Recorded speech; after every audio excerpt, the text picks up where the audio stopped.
Are you planning to sell your home? Do you don't even know what to do to sell your home? Well, today on Taco Tuesdays and Real Estate Talk, I have Gigi.Jankowski from the Envision Team at Real Broker to help you sell your home. Hi, I'm Anthony Rijos, a longtime loan officer here in Western New York. And today, again, I'm at La Divina, where the tacos are authentic, delicious, and made with fresh local ingredients. Welcome, Gigi. Hi. How you doing? Good, how are you? This is Gigi oh my gosh, now see, I'm messing up.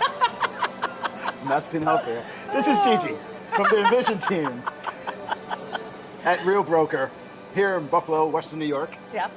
And today she's going to talk to you about how to list a home. When you go into a listing, what do you look for? So when I walk into a home that I'm intending to list, first I sit down and I have a conversation with the sellers. I want to see what their needs are, what their wants are, kind of get their whole vibe. And then we go on a tour of the home.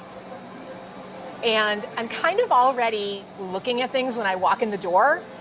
If there's thick dust in the corner or stuff all over the counters, then I know that this is a seller who may need a little more guidance in getting their home ready to sell. Sometimes you walk in and the home is absolutely pristine and show ready, and I know that they don't need any help.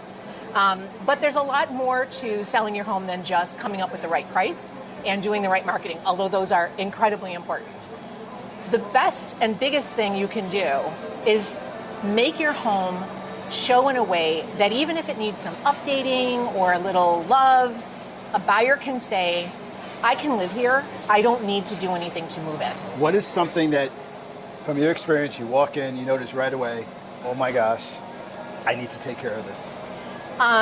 Dirty counters, spots on the faucets. It's a pet peeve. Sorry, I can't take it. Okay. Like I said, dust or pet hair along the edge of the carpet, smells, things like that. Yeah. That's a big one. Smells are a big one. That's a big one. So what do you do when something smells really bad? Because I know people put those plug-ins, so you have the odor plus like some rose smell. So it's the combination. It can be really gross It's sometimes. gross. It's disgusting. Yeah. Or cat pee, or cat litter boxes, or dog that smell with something. So what is something you kind of recommend? Well, for that? Okay. So there are different levels there, right, of trouble. First thing I do is I ask them to please no candles, no plug-ins, no sprays. That only makes it worse and buyers know it. So let's say it's just general doggy stuff, and they've got carpeting rather than hardwood. So you know that it's probably in the fabric. Maybe they have fabric sofas or carpeting.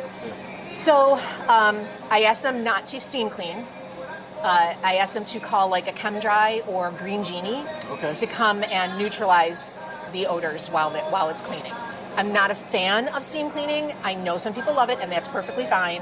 My experience has been it kind of creates too much moisture in the carpeting and a little bit of a sludge at the bottom of the carpet that works its way back up, which is why carpets that have been steam cleaned, in my opinion, end up looking dirty a few weeks later again. And still smells. And still smells.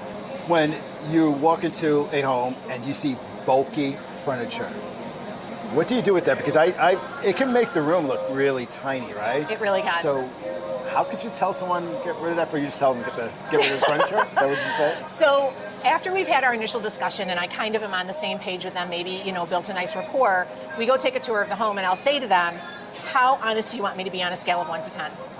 This is your home, you live in it, I get it, I live in mine, I've got 3 dogs, I know.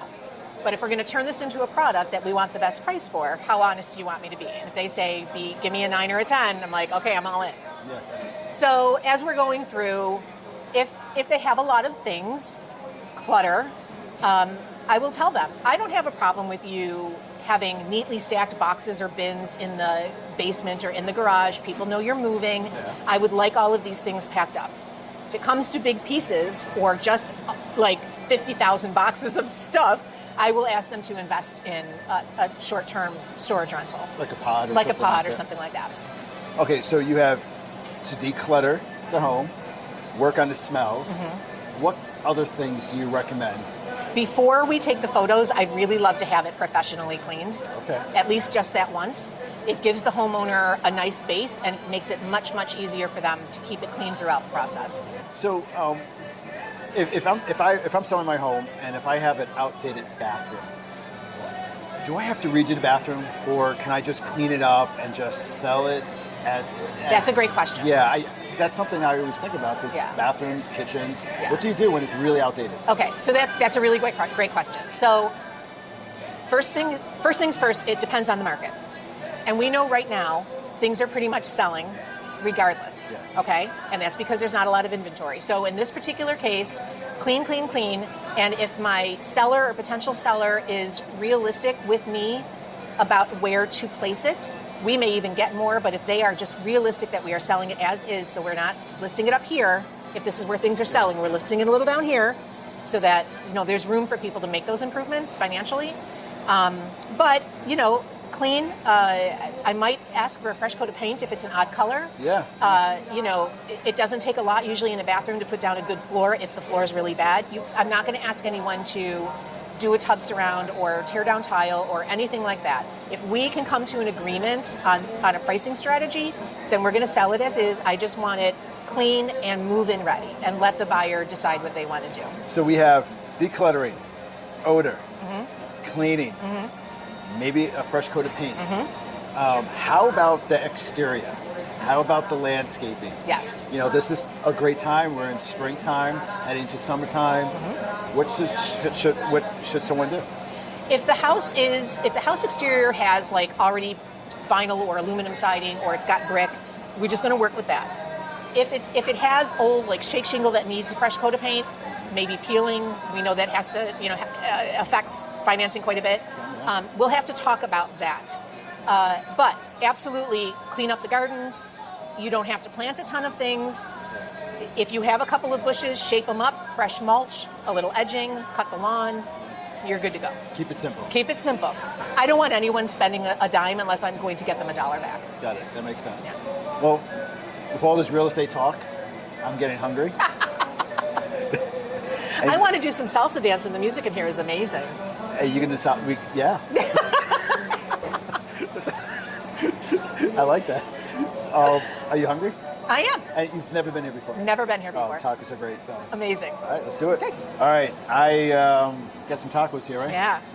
Got, Oh my I God. think we both got the same, right? Chicken and I cheese. think so, yeah. So it's And- like on a double thing here. Yeah, it's a corn tortilla. Oh, okay, I see. Yeah, okay, it's okay, really okay, good. okay. Let's take a bite. All right. Oh my gosh. Oh my God. That's good, huh? That is good stuff. What do you love about real estate? I know this is going to sound so corny, but it's helping people. It's helping them do something that they could not figure out on their own. That's cool. Tell me about some of the charities you're involved with, because I know we did something about a couple years ago. We did. And we did the Burrito Project, where we helped out Yep, a little bit. yep. Tell me, you still involved in it? We are. So I am still involved in Burrito Project. Okay. It's every Tuesday, guys. We actually have the fourth Tuesday of the month with my church, Parkside Lutheran. But Burrito Project is a national organization, and so we feed people in need. They don't have to be homeless or jobless. They could just be people who need food. That's People cool. with jobs also can't afford food sometimes. That's very true. So it doesn't matter who it is. But they meet outside the bus stop around 7 o'clock-ish. That's every downtown Tuesday. Buffalo. Downtown Buffalo, every Tuesday. And so we have water and snacks and burritos. In the wintertime, we have socks and gloves and hats and things like that to help people out. And if someone wants to get involved, Listen, call Parkside Lutheran Church. And so it's on Depew, but Parkside Lutheran Church. Let them know you'd like to get involved. We do desperately need volunteers. It's simple. It's an hour of your time, and you meet some really great people. Pastor attends every week, and he's so generous and loving and wonderful. You'll just have a great time. It's really great. that's really cool. Well, thank you for coming. Did you enjoy it? I very much. And so now when we go off camera, I'm going to wolf down the rest of it. Well, thank you for coming. Thank you for having me. Again, if you're looking for simple real estate advice, please follow me. Thank you for watching.